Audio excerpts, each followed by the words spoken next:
How's it, buddy? Is my hair intact?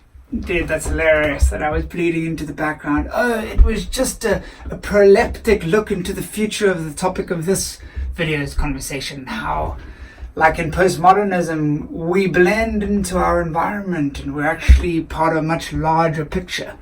It's all a contextual thing, man. I'm a contextual being and I was illustrating that for you. You're welcome.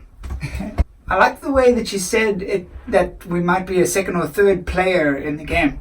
And it's kind of like we're systems within systems within systems. And depending on what level you're looking at it at, you have a whole different understanding about the landscape and what lies before you.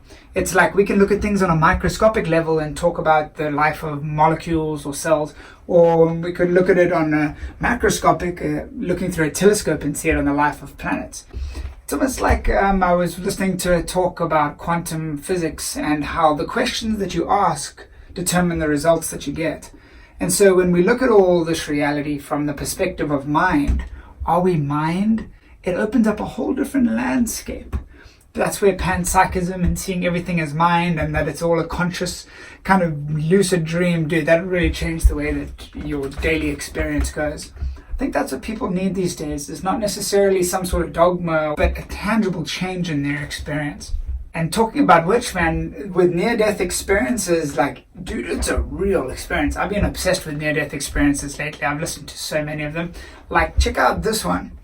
It's, instead of everything going dark and your brain kind of malfunctioning, it's more that after it goes dark, after in this one the circle closes, he opens up to a broader perspective beyond the space-time continuum.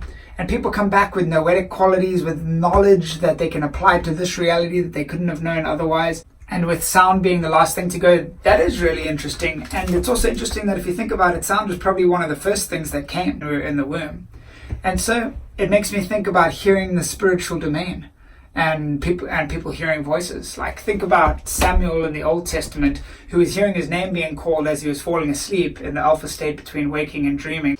Now, what if it was in today and Eli had popped him a Zyprexa or an antipsychotic medication and said, shut that down? Samuel was the one who anointed David, whose genetic line was Jesus. They would have shut down that whole line of prophets.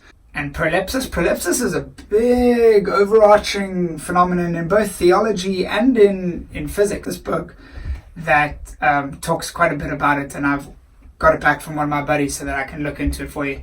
But prolepsis is, Terence McKenna talks about the same thing. If you think about, those little spirals that they have in some malls where you drop a coin and it goes down and down and down, he's saying that end goal is like the future that pulls the present into itself, and it actually goes faster and faster as you get closer to the end goal. So think about this video. I had the idea about this video, which had to work backwards on the past to make me set things up so that I could create this video. Plato had these ideas about every substance had a destination it was trying to achieve, and like air was trying to go up and earth was trying to get down, and so the future was trying to pull it into itself like it was trying. And we do carry on this narrative through our genetic lines and through our creative lines. And you're talking about passing on like money and things like that to the next generations and ideas. Well, maybe it's about the passing on of creativity and the potentiality for that creativity to manifest, which money and intelligence and ideas all does. What do you think about that, man? Let's pass on some stuff.